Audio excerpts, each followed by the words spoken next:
Ini penting kita bahas karena ada salah satu ustadz di YouTube berani ngomong dan berbohong atas nama keilmuan. Apakah tidak? Saya sudah meneliti sekian tahun, nggak tahu 10 tahun 15 tahun dia ngomong, dan saya tidak menemukan adanya Wali Songo. Dia ini bohongnya levelnya sudah tingkat dewa ini Pak. Ya, kenapa? Saya nggak nyampe 3 tahun, cuma 6 bulan udah ketemu buktinya. Buktinya apa? Buktinya dia mungkin nggak belajar yang disebut ilmu filologi dan ilmu arkeologi. Dua. Kalau orang-orang umum senangnya pakai arkeolog, gali-gali tanah, ya, berdebu-debu kayak yang di Mesir itu kan, orang gali-gali piramid. Ya, tapi ada ilmu yang lebih menarik untuk orang kampus, namanya filologi. Yang dibahas apa? Yang dibahas itu manuskrip. Manu itu ya tulisan pakai skrip tulisan manual pakai tangan, karena dulu nggak ada percetakan. Ajaran-ajarannya Wali Songo ditulis oleh murid-muridnya dalam manuskrip tua.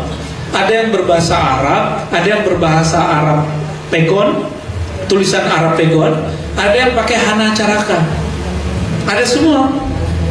Nggak nyampe 3 tahun kita bahasnya, apalagi 10 tahun seperti dia ngaku. Masalahnya dia baca apa sih gitu? Kok dia nggak tahu? Yang paling gampang siapa? Di Tuban itu ada seorang ulama namanya Maulana Ibrahim As-Samarqandi Al-Qurashi. Dia keturunan Rasulullah. Orang sana nyebutnya Asmoro, Mbah Asmoro, padahal namanya As-Samarqandi, ya begitulah. Makanya orang nggak tahu lagi sama masa lalunya, karena disebutnya pakai nama kampung Asmoro. Nah, Kiai Asmoro atau Mbah Asmoro ini nama aslinya Sayyid, ya, Sayyid Ibrahim As-Samarqandi. Sayyid Ibrahim As-Samarqandi ini lama di Gujarat, asalnya Samarkand, Uzbekistan, tapi keturunan ulama-ulama Zuriatul Rasulullah di Yaman. Syekh atau Sayyid Ibrahim ini melahirkan anak namanya Raden Rahmat alias Sunan Ampel. Sunan Ampel punya anak lagi yang di Tuban, pulang lagi ke Tuban tuh anaknya, namanya Sunan Bonang. Nanti ada Sunan Derajat, Sunan, itu keturunan dia semua. Kita punya silsilahnya. Ketemu di mana? Ketemu di manuskrip. Bisa kita buktikan ke Perpus Nasional kalau nggak percaya. Perpus Nasional lantai berapa gitu? Dulu lantai 4, nggak tahu sekarang ada perubahan. Lantai 7 atau lantai berapa sekarang? Itu ada gudang perpustakaan manuskrip. Jadi tulisan tangan yang sudah berumur 5 abad itu ada di situ. 4 abad, 3 abad, 2 abad, 1 abad ada di situ. Di tanah Sunda muncul Syekh Abdul Muhyi Pamijahan. Tahu? Syekh Abdul Muhyi bukan Pamijahan yang di Bogor, tapi Pamijahan yang di daerah apa tuh antara ya, Cirebon sama Tasik itu ya. Itu ada, itu ajib itu orang ya. Di Sunda, tapi di Cirebon sendiri muncul yang lebih tua. Syarif As-Syarif, nama aslinya pakai As-Syarif, sama dengan As-Sayyid. As-Syarif As-Sayyid itu keturunan Nabi. As-Syarif Hidayatullah. Kita punya daftar sanadnya semua, silsilahnya sampai ke Nabi punya. Dan dia yang membawa Sahih Bukhari, Sahih Muslim ke tanah Jawa. Maka gelar anaknya, karena ngaji di Gujarat, ngaji di Mekah, khatam Sahih Bukhari. Yang boleh ke gelar Maulana itu khatam kitab hadis Pak. Digelarilah Sultan Banten, Sultan Maulana Hasanuddin.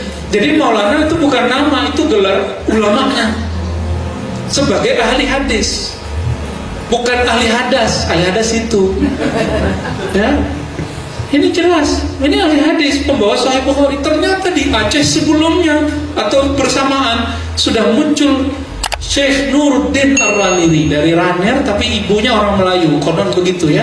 Dia menjadi Syekhul Islam di sultanahnya raja sultan yang ada di Aceh. Ini ada Pak Albani, ini orang Aceh, orang Medan Pak. Medan Pak ya. Itu di sana tapi dulu sampai ke Medan untuk kekuasaannya. Mereka sudah mengajarkan Sahih Bukhari. Itu dosen saya, namanya Profesor Dr. Oman Fatur Rahman, pernah mengkaji dan membuat semacam jurnal ilmiah tentang Sahih Bukhari yang dibawa oleh Nuruddin Al-Ghaniri. Udah ada semua. Nuruddin Al-Ghaniri itu guru dari Syekh Yusuf Al-Makassari yang dikubur di Cape Town, Afrika Selatan. Orang Makassar Pak, gurunya ini nyambung semua. Situ aja nggak tahu, segitu sama dia ya.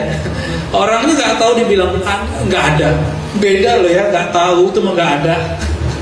Nggak tahu bilang nggak tahu, nggak ada cerita. Jadi gitu Pak. Bapak orang mana Pak? Surabaya. Surabaya. Ya nyambung lah kali. Tapi matanya sipit Pak ya. Bapak tahu nggak? Raden Rahmat tuh konon katanya nikah sama orang-orang yang dibawa oleh, atau dia itu putri dari Putri Campak.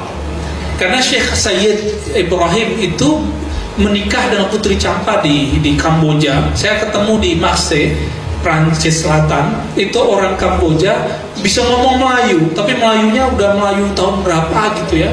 Dia udah lama gak pulang. Dan dia cerita, di kampung kami dulu ada Sayyid nikah sama putri istana. Nah saya sebut itu orang kampung istri saya, ya, Sayyid Ibrahim, ya, atau As-Samarqandi.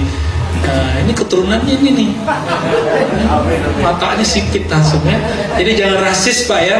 Ternyata campur baur antara mata sipit sama mata nggak sipit udah ada dari dulu ya. Biasa aja sih. Maka agak unik tuh ya, yang turunan-turunan beliau itu di sana hidungnya mancung. Bapak nggak mancung, nggak keturunan kayaknya. Hidungnya mancung, matanya sipit gitu. Mereka di sana itu.